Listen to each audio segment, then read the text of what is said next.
Just as the 2025 driver market seemed to be settling down, it's jumped back into life again. It's going to go down in history as the craziest season of driver swaps ever, but what are the final puzzle pieces to fall into place? Sauber have finally found a driver, RB are waiting on Red Bull's decision making, and Sergio Perez is under pressure all over again. Which is all on top of the fact that there's already been a lot of moves this season. Just to catch you up, Lewis Hamilton pushed the first domino with his move to Ferrari. He's being replaced by Formula 1 rookie Kimi Antonelli at Mercedes. And then another rookie joining the grid is Ollie Behrman at Haas, as well as Jack Doohan to Alpine, because Esteban Ocon is also going to Haas, due to Nico Hülkenberg heading over to Sauber, where he'll be joined by Formula 2 sensation Gabriel Bortoleto, and coming full circle, Carlos Sainz is leaving Ferrari and joining Williams next year. It's been chaotic, but that isn't the end, because RB still have an open seat for next season that has not yet been confirmed. However, let's start off by assessing the seat that has finally been filled at Sauber. Even though the soon-to-be Audi team has been linked with almost every driver on the Formula 1 and Formula 2 grid this season, they haven't been very successful in their pursuits. Their first choice Carlos Sainz is now signed to Williams, Esteban Ocon chose Haas, and their talks with Liam Lawson that they had earlier on in the season also came to nothing, with Red Bull wanting to hold on to their young driver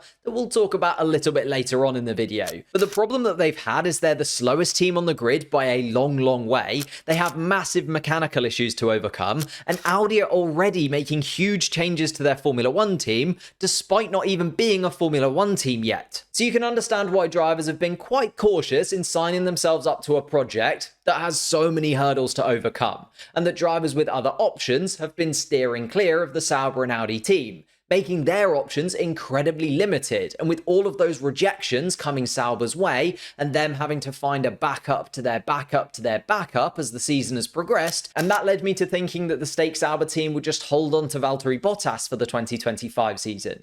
They supposedly had a deal already agreed with the Finn, which made sense. He's an experienced, safe pair of hands. He's an accomplished driver with 10 race wins to his name, and he's still operating at a pretty high level. And actually, maybe most importantly, he doesn't have any other seats being offered to him. However, Gabriel Bortoleto has now been confirmed to take that Sauber seat for the 2025 season and beyond. The Brazilian has had an incredibly impressive Formula 2 season and is set to match Oscar Piastri's recent feat of becoming the Formula 3 and Formula 2 champion in back-to-back seasons as a rookie, with Bortoleto leading the Formula 2 championship by 4.5 points with 2 rounds to run.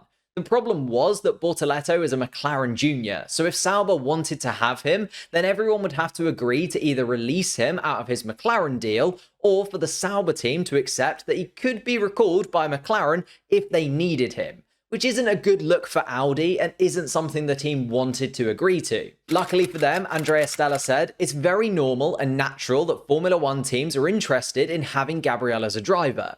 McLaren will not stop the possibility for Gabriel to drive in Formula 1. Which does make sense. As good as Bortoleto looks, McLaren already have 2 incredible drivers in Lando Norris and Oscar Piastri, who are both early on in their Formula 1 careers. So unless something crazy happens, there won't be a McLaren spot for Bortoleto anytime soon. So even though the discussions at Audi and Sauber seem to be back and forth between the experience of Valtteri Bottas and the fresh talent of Bortoleto, with Audi and Sauber being able to get a deal done so that Bortoleto is no longer contracted to McLaren, which is probably why the deal took a little bit longer, it makes sense to do that move. Even Verstappen said recently of Bortoleto, if I was Sauber, I would have signed him already, especially because that's the future. It's always good to get used to a team already for a year, make your mistakes here and there, get integrated well, understand the car a bit. You always feel much more prepared and comfortable when you then start in 2026. And for me, Max Verstappen has hit the nail on the head there. The craziness of the driver market this season has been directly linked to everyone wanting to get their drivers sorted, not just for 2025, but more specifically for 2026. And as much as I love Valtteri Bottas, keeping him for one more season puts you in the same place next year, and Audi want a statement driver to build around, which Bottas just isn't. Gabriel Bortoleto having a year to learn the ropes before 2026, where he could be their main man, makes much more sense to me, and I think he is a great signing for the team. But the RB seat that remains is a lot more complicated to fill, mainly due to how good Liam Lawson is showing to be and how bad Sergio Perez has been. I remember when Liam Lawson came in to replace Daniel Ricciardo with 6 races to go, he was given the task of matching Yuki Tsunoda in a car that the Japanese driver had already been in for 2 3/4 seasons. So it was clear that Red Bull had a goal in mind for Lawson.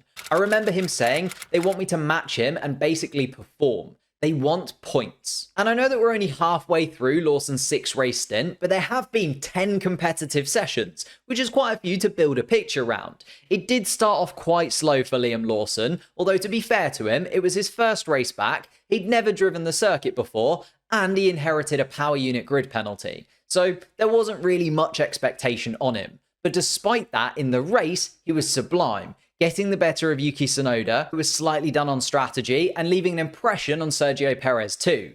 In Mexico, both RBs should have really made it through to Q3, but Tsunoda cost the team with his crash, and then in the race, everybody involved was pretty disappointing. Obviously, Lawson clipped Perez, or Perez clipped Lawson, however you want to see that incident, as well as being clipped by Colapinto later on in the Grand Prix. However, he did still finish the best of the 3, and then in Brazil, Lawson was probably the most consistent of the 3. Yuki had a bad sprint, but a great Sunday, and Sergio Perez was just bad. So overall, in my opinion, Lawson has been generally on par with Tsunoda, if not a little bit better considering the circumstances. But on top of that, he's been aggressive and confident and not scared of asking questions of more experienced drivers. He obviously had that little tangle with Fernando Alonso in Austin, which was first and foremost incredibly entertaining, but he also didn't let Fernando Alonso's little outbursts get to him.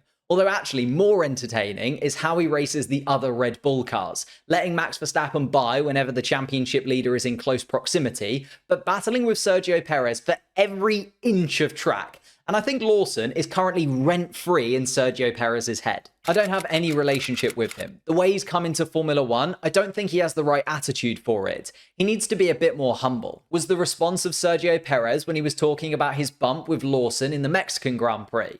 But that was a bump that was quite 50-50 in my opinion, and a bump that shouldn't be happening anyway. You might have noticed in those stats that Sergio Perez has only been in Q3 once in 5 qualifying sessions, and has only scored 7 points in the last 3 race weekends. For reference, Liam Lawson has scored 4, Yuki Tsunoda has scored 6, and Max Verstappen has scored 62.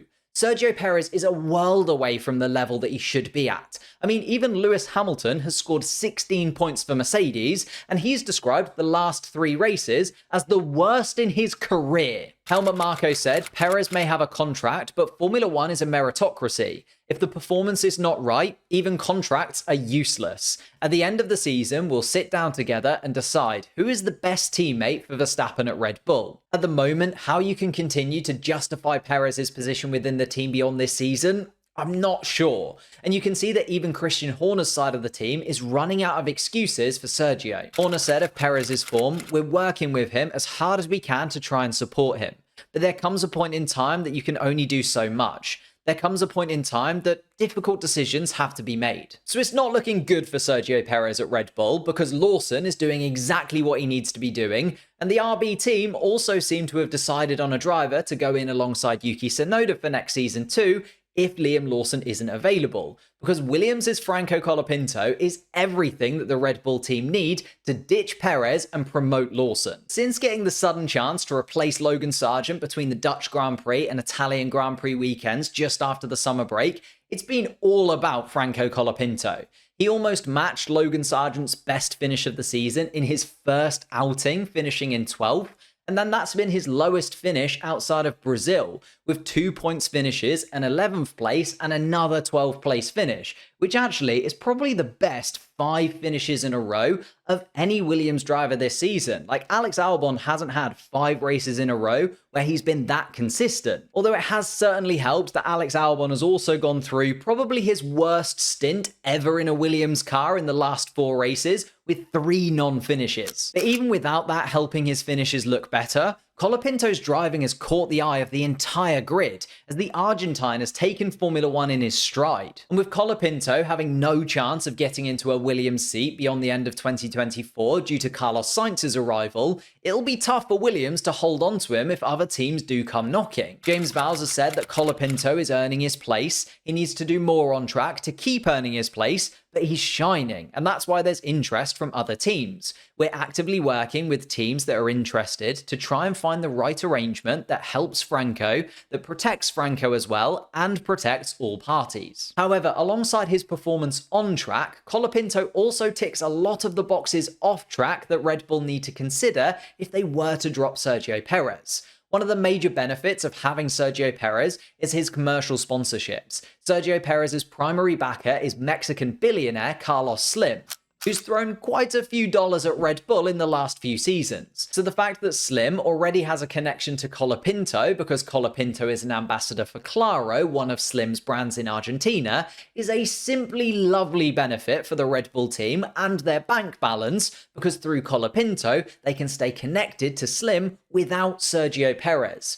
Plus, Colapinto isn't short of other sponsors since joining Formula 1, and sparking a lot of love from South American Formula 1 fans. We've already seen the extra sponsors coming to the Williams car for the end of the season, thanks to Franco Colapinto. If Red Bull can land Colapinto and Lawson can continue to impress for the final 3 races of the season, it's a win-win-win scenario. Red Bull bolster their driver lineup for the future and fix the mess that it's become in the last few seasons. The team keeps one of its highest paying sponsors, even without Sergio Perez, and Colapinto gets a seat for next year, which I think most Formula 1 fans would love to see. It seems like at the end of the season, the 2025 grid is moving towards seeing its final twist of Sergio Perez being dropped, Liam Lawson being promoted, and Colapinto slotting into a full-time Formula 1 seat. But one of the other teams that has a lot of questions to answer going into next year is Mercedes. After having a run of 3 wins in 4 races before the summer break, it's all gone wrong again. And I talk about everything that stopped Mercedes in their tracks in this video here. So click that link and I'll see you over there.